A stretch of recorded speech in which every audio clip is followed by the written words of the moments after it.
Judge Kamir Khan of the ICC, who you can see in a speech saying, former President Duterte is guilty and we need to try him and bring him to justice.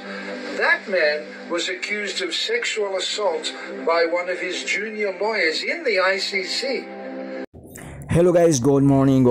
This is my Simple Journey TV. So ayun na nga guys, may panibagong reaction naman tayo guys sa isang foreigner na nagsalita.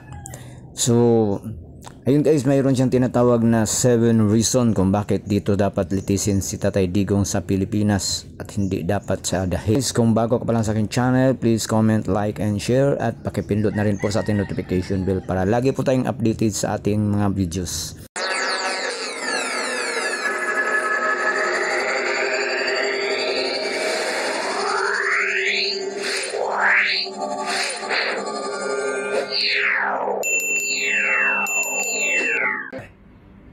Here are my 7 reasons why it's wrong for President Duterte, former President Duterte, to be held by the ICC.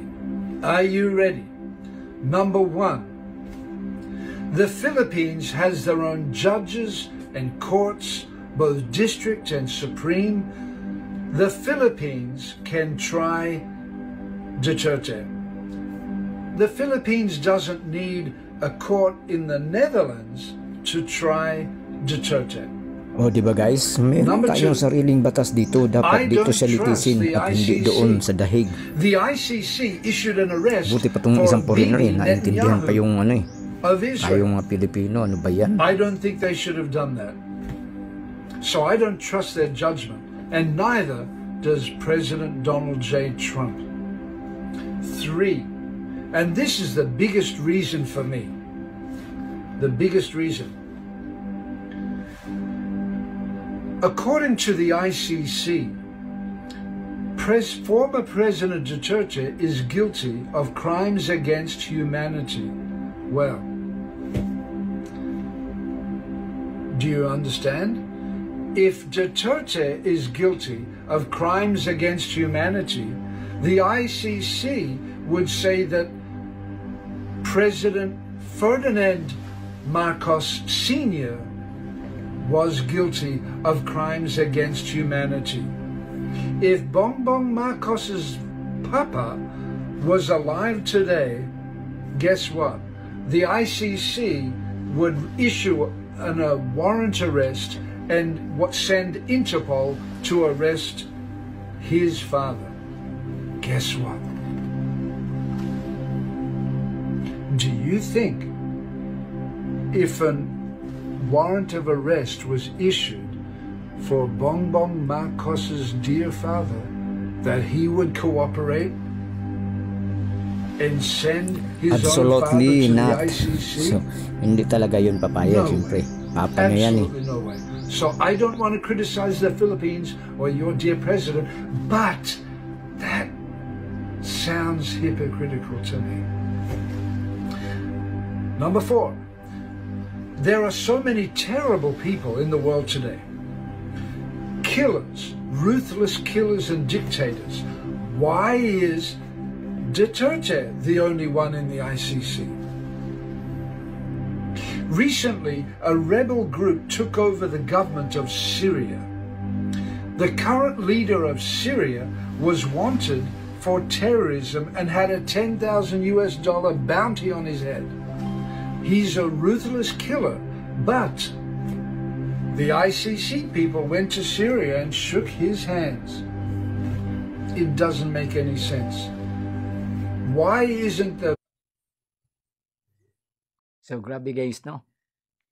Ayun na nga, mas marami pang mga killer. Yung isa nga dyan mayroon pang araw bounty daw sa ulo, may patong sa ulo guys na $10,000. Ay, 1,000 ba yun?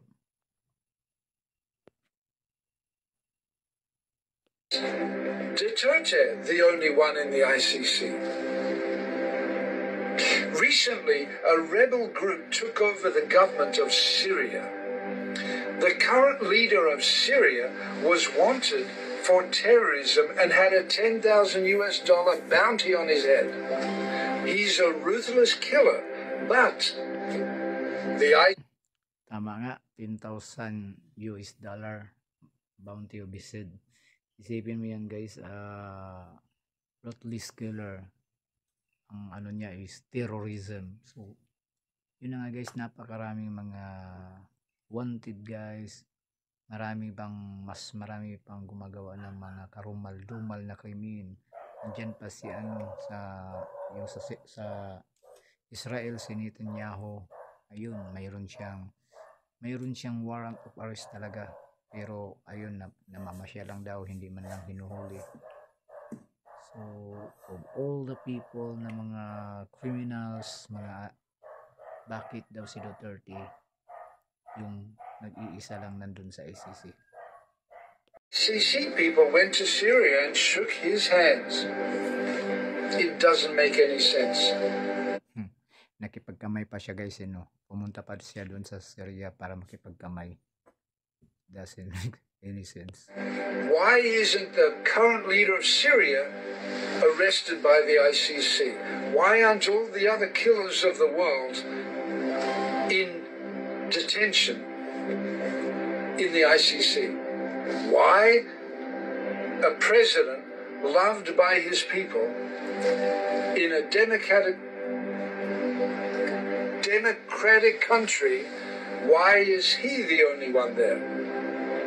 Number 5. Judge Kamir Khan of the ICC, who you can see in a speech saying, former President Duterte is guilty and we need to try him and bring him to justice. That man was accused of sexual assault by one of his junior lawyers in the ICC. He should... Grabe guys, no? Ito rin palang tao na to may kaso pala. Sex assault sa kanyang junior lawyer dyan sa ICC. Kung hindi pala dahil dito sa foreigner na to, hindi ito natin malalaman, So, ayun guys, patuloy tayo guys. Stand down while this investigation is going on. Has he? No, he has refused. So, how hypocritical. Number 6. I believe that President Duterte's motives were pure. He didn't kill thousands of people, murder thousands of people, rape hundreds of people, abuse people just for his own pleasure. If people died under the presidency of Rodrigo Duterte, it was purely because he wanted to keep the streets of Davao and the Philippines. Yes, isang malaking tama po dyan, sir. Ginawa po ng Tatay Digong namin yon para sa kaligtasan naming lahat. Hindi lang sa Davao, kundi sa buong Pilipinas. Yun nga ang nagustuhan namin Yun ang nagustuhan ng majority of the Filipino people. Dahil sa pagmamahal niya. Alam mo yung may tapang at malasakit. Siya yung tunay na nagmamahal. Siya yung tunay na leader sa Pilipinas. At hanggang ngayon, siya pa rin ang aming mas kinikilalang president ng Pilipinas. Safe for women and children. He had a father's heart. He's a man who wanted to protect women and let women walk the streets at night. Number 7, and this is probably my biggest reason. This is something that I'd like to tell the people of the ICC. If former President Duterte is and was such a ruthless killer and a terrible man, guilty of crimes against his own people, why are millions, literally millions of Filipinos flooding social media and the streets of the capital cities around the world saying, bring him home, Bring him back. Duterte, Duterte. Yes po, sir. Tamang-tama po yan. Yan po ang lagi naming sigaw. Bring him home. Bring him home. Duterte. Duterte. Bring him back. Bring him back. Yun ang lagi naming sigaw. Ang kaibahan, sir, sa ang lumalabas sa mainstream media, sinasabi nila hundreds of people. Mayroon pang lumabas ngayon na bagong ano na naman. Ito dapat ang mga anuhin ng mga ng TRICOM, mga fake news si Spokes PNP nagsalita pa na 60,000 lang daw yung nag-rally worldwide nung panahon ng birthday ni Tatay Digong. 60,000 buong mundo kung saan may Pilipino. Tingnan nyo naman. Kaya ikaw, sir, tama yung sinabi mo. Millions of people, millions, hindi thousand. Nila yan sa sa mainstream media, yung mga ganyan, mga bias na mga reporter. I recently made a video for TikTok, and it's got 66,000 views, 12,000 likes, and get this, there are probably over 1,800 comments. And do you know what most of the comments are? We love our president. He was the greatest president.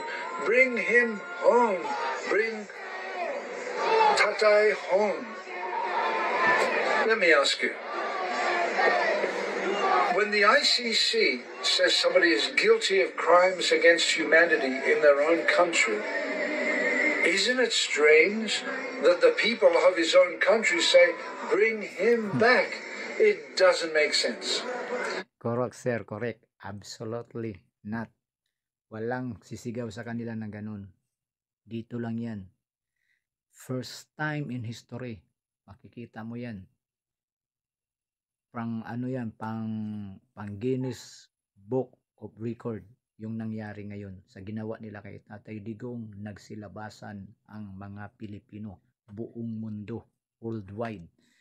Ganito karami, millions of Filipino, dahil majority of the Filipino people ay nagmamahal kay Tatay Digong. Almost 90% love PRRD, at siya yung pinagkakatiwalaan namin. Siya yung tatay ng lahat. Siya yung may tunay na tapang at malasakit.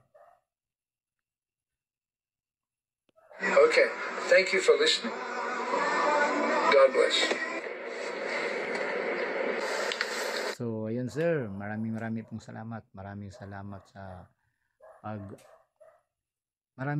sa pag-share sa iyong mga kaalaman, at yun na at least na kita ng mga Pilipino na hindi lang kami yung talagang mamalasakit kay Tatay Digong, kung hindi pati kayo ng mga foreigner.